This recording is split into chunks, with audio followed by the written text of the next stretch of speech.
ദളപതിയാണെങ്കിൽ Rajinikanth super star ആണ്. അപ്പോൾ കമൽ ഹാസനോ ഉലകനായകൻ അല്ലേ? അങ്ങനെയാണ് അദ്ദേഹം അറിയപ്പെടുന്നത്. അതായത് ലോകത്തിൻ്റെ തന്നെ നായകൻ എന്നാണ് അദ്ദേഹത്തെ വിശേഷിപ്പിക്കുന്നത്. കുളത്തൂർ കണ്ണമ്മ എന്ന തമിഴ് ചിത്രത്തിൽ ബാലതാരമായാണ് കമൽഹാസൻ സിനിമയിലെത്തുന്നത്. 1963 കണ്ണും കരളും, വാനമ്പാടി, അനന്തജ്യോതി എന്നീ ചിത്രങ്ങളിലൂടെ 90കളിൽ തന്നെ മലയാളികൾക്കും കമൽഹാസൻ സുപരിചിതനാണ്. മലയാളത്തിൽ മാത്രമല്ല, തെലുഗു, കന്നഡ, ഹിന്ദി, ബംഗാളി എന്നീ ഭാഷകളിലായി 230 സിനിമകളാണ് കമൽഹാസൻ ചെയ്തിരിക്കുന്നത്. പക്ഷേ കമൽഹാസൻ ഒരു നടൻ മാത്രമല്ല, അദ്ദേഹം ഒരു ഗായകനാണ്, എഡിറ്ററാണ്, പ്രൊഡ്യൂസറാണ്, TV ഷോ ഹോസ്റ്റാണ്. അങ്ങനെ ആളൊരു സകലകലാ വല്ലഭനാണ്. പക്ഷേ ആളൊരു ഡയറക്ടർ കൂടിയാണെന്ന കാര്യം നമ്മൾ മറക്കാൻ പാടില്ല. അവൈ ഷൺമുഖി, ഹേ റാം, വിരുമാണ്ടി, വിശ്വരൂപം എന്നീ സിനിമകൾ ആർക്കും അത്ര പെട്ടെന്ന് മറക്കാൻ പറ്റാത്ത സിനിമകൾ തന്നെയാണ്. പക്ഷേ കൂട്ടത്തിലൊരു സിനിമ കൂടി പറയാനുണ്ട്.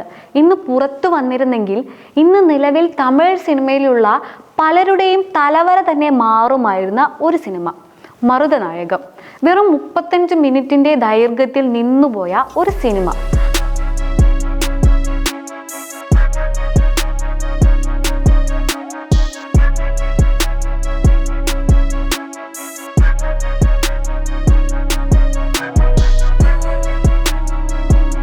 പക്ഷേ റിലീസ് ആയിരുന്നെങ്കിൽ ഇന്ത്യയിലെ ആദ്യത്തെ 100 കോടി ബഡ്ജറ്റിൽ പുറത്തിറങ്ങിയ ആദ്യത്തെ ചിത്രമെന്ന റെക്കോർഡ് സ്വന്തമാക്കുമായിരുന്ന ചിത്രം മരുതനായകം.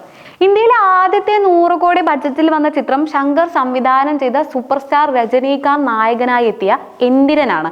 അതും പുറത്തിറങ്ങിയത് 2010 പക്ഷേ തെന്നിന്ത്യൻ സിനിമയുടെ ചരിത്രത്തിലെ ഏറ്റവും ചിലവേറിയ ചിത്രം എന്ന പകിട്ടോടെയാണ് 1997 ഒക്ടോബറിൽ ചെന്നൈ MGR ഫിലിം സിറ്റിയിൽ വെച്ച് മരുതനായകം ഔദ്യോഗികമായി ലോഞ്ച് ചെയ്യുന്നത്. അക്കാലത്ത് 80 കോടി രൂപയിലധികം ബഡ്ജറ്റാണ് ഇതിന് കണക്കാക്കിയിരുന്നത്. അതായത് ഇന്നത്തെ കണക്ക് വെച്ച് നോക്കിയാൽ ഏകദേശം 600 കോടി മുതൽ 800 കോടിയുടെ മൂല്യമാണ് ഇതിന് കണക്കാക്കാനാവുക. ഈ ചിത്രത്തിന്റെ പൂജയ്ക്ക് സാക്ഷ്യം വഹിക്കാൻ എത്തിയതാകട്ടെ സാക്ഷാൽ എലിസബത്ത് രാജ്ഞിയായിരുന്നു. ഏകദേശം 20 മിനിറ്റോളം സമയമാണ് എലിസബത്ത് രാജ്ഞി സെറ്റിൽ ചെലവഴിച്ചത്.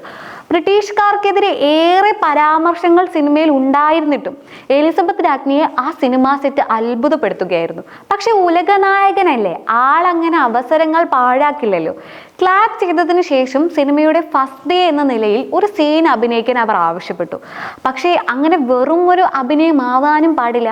അപ്പോൾ ഒരു ബ്രിട്ടീഷ് രാജ്ഞിക്ക് മുന്നിൽ 70 വർഷങ്ങൾക്ക് മുന്നേ ഒരിക്കലും ചോദിക്കാൻ പാടില്ലാത്ത ഒരു ചോദ്യം ഉന്നയിക്കുന്ന രീതിയിലുള്ള അഭിനയമാണ് അവിടെ കാഴ്ചവെച്ചത്. എന്താണെന്നല്ലേ, കടലോ കാറ്റോ കാടോ സ്വന്തമാണെന്നുള്ള നിന്റെ ഈ അഹങ്കാരം എവിടുന്ന് വന്നു നിനക്ക്? എൻ്റെ നാടാണെന്ന് ഞാൻ പറയുന്നുണ്ടെങ്കിൽ അതിന് ഒരേ ഒരു കാരണമേ ഉള്ളൂ. എൻ്റെ പൂർവികർ ഉറങ്ങുന്ന മണ്ണിന് മുകളിലാണ് ഞാൻ നടക്കുന്നത്. നാളെ എൻ്റെ മക്കൾ അങ്ങനെ നടക്കും എന്നുള്ളതായിരുന്നു ആ ഡയലോഗ്. ഇത് ബ്രിട്ടീഷുകാരനോടുള്ള കടുത്ത ചോദ്യമായിരുന്നു. ബ്രിട്ടീഷ് ക്രൂരതകൾക്കെതിരെയുള്ള അദ്ദേഹത്തിന്റെ ചോദ്യചിഹ്നമായിരുന്നു. ഇന്ത്യക്ക് സ്വാതന്ത്ര്യം കിട്ടിയ 50 വർഷങ്ങൾ തികയുന്നതിന് മുന്നെയാണ് ഇത് നടക്കുന്നതെന്ന് ഓർക്കണം. ഇന്നായിരുന്നു ആ ചോദ്യം ചോദിച്ചതെങ്കിൽ താൻ തീർച്ചയായും ജയിലിൽ പോകേണ്ടി വന്നേനെ എന്ന് കമൽഹാസൻ ഒരു ഇന്റർവ്യൂവിൽ ഇതിനെക്കുറിച്ച് പറയുകയും ചെയ്തിട്ടുണ്ട്. 18ാം നൂറ്റാണ്ടിലെ ധീര പോരാളി മുഹമ്മദ് യൂസഫ് ഖാന്റെ ജീവിതം ദൃശ്യവൽക്കരിക്കാൻ ശ്രമിച്ച മരുതനായകം ബ്രിട്ടീഷ് ഈസ്റ്റ് ഇന്ത്യ കമ്പനിയുടെ മദ്രാസ് സൈന്യത്തിൽ അവിടുത്തെ തദ്ദേശീയ സൈനികരുടെ കമാൻഡോറായി വർക്ക് ചെയ്ത ഒരു ആളായിരുന്നു മരുതനായകം. അദ്ദേഹം സേവനമനുഷ്ഠിച്ചത് ബ്രിട്ടീഷ് കമ്പനിയിൽ കിട്ടാവുന്നതിൽ വെച്ച് ഏറ്റവും വലിയ പദവിയിൽ തന്നെയായിരുന്നു. പക്ഷെ പിന്നീട് ആർക്കറ്റ് എന്ന ബ്രിട്ടീഷുകാരൻ മരുതനായകത്തെ തൂക്കിലേറ്റുകയും അദ്ദേഹത്തിന്റെ ശരീരം 4 കഷ്ണങ്ങളായി മുറിച്ച് തലഭാഗം തിരുച്ചിയിലേക്കും ഒരു കൈ പാലക്കോട്ടേക്കും മറ്റൊരു കൈ തിരുവിതാംകൂറിലേക്കും കാലുകൾ തഞ്ചാവൂരിലേക്കും കടത്തുകയായിരുന്നു. എന്നാൽ തമിഴ് എഴുത്തുകാരൻ സുജാതയുമായി ചേർന്ന് വർഷങ്ങളോളം നീണ്ട തീവ്രമായ ഗവേഷണങ്ങൾക്കൊടുവിലാണ് കമൽഹാസൻ ഈ ചരിത്ര സിനിമയുടെ തിരക്കഥയ്ക്ക് പോലും രൂപം നൽകിയത്. തെന്നിന്ത്യൻ സിനിമയെ അന്താരാഷ്ട്ര നിലവാരത്തിലേക്ക് ഉയർത്തുക എന്ന ലക്ഷ്യത്തോടെ അണിയിച്ചൊരുക്കിയ ഈ ബ്രഹ്മാണ്ഡ ചിത്രത്തിന്റെ ടീസറിന് മാത്രമായി അന്നത്തെ 1.5 കോടി രൂപയാണ് ചെലവായത്. മാത്രമല്ല ചിത്രത്തിന് ദൃശ്യഭംഗി പകർന്നു നൽകാൻ സംഗീതജ്ഞൻ ഇളയരാജയും ഛായാഗ്രാഹകൻ രവി കെ ചന്ദ്രനും ഒപ്പമുണ്ടായിരുന്നു.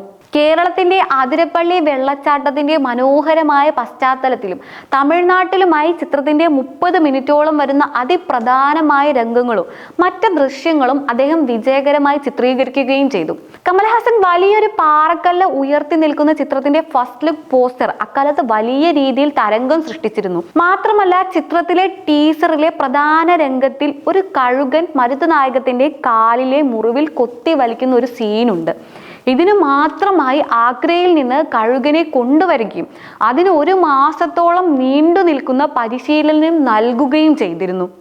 എന്നാൽ 1998 ഇന്ത്യയിൽ പൊക്രാൻ ആണവ പരീക്ഷണത്തെ തുടർന്നുണ്ടായ ആഗോള രാഷ്ട്രീയ സാഹചര്യങ്ങൾ സിനിമയുടെ നിർമ്മാണത്തെ പ്രതികൂലമായി ബാധിച്ചു.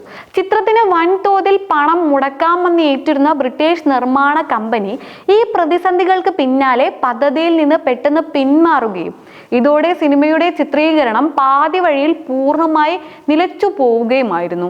ഷൂട്ട് ചെയ്ത 30 മിനിറ്റ് ദൃശ്യങ്ങൾ ഇപ്പോഴും സുരക്ഷിതമായി തന്റെ പക്കലുണ്ടെന്ന് കമൽഹാസൻ പലപ്പോഴും വ്യക്തമാക്കാറുണ്ട്. വിക്രം സിനിമയുമായി ബന്ധപ്പെട്ട ഒരു പ്രസ് മീറ്റിൽ മരുതനായകം എന്ന സിനിമ റിലീസ് ആകുമോ എന്ന ചോദ്യത്തിന് തീർച്ചയായും സിനിമ പുറത്തു വരിക തന്നെ ചെയ്യും, പക്ഷേ ഇങ്ങനെയാണെങ്കിൽ അത് കാണാനുള്ള ഭാഗ്യം എനിക്ക് ഉണ്ടാകില്ല എന്ന് കമൽഹാസൻ പറഞ്ഞിട്ടുണ്ട്.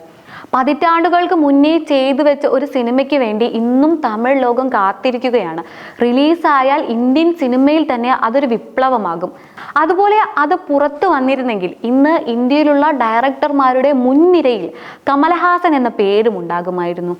മരുതനായകം എന്ന സിനിമ ഏവരെയും അതിശയിപ്പിക്കാൻ വേണ്ടി തിരശീലയിലേക്ക് എത്തുമെന്ന് തന്നെ പ്രതീക്ഷിക്കാം.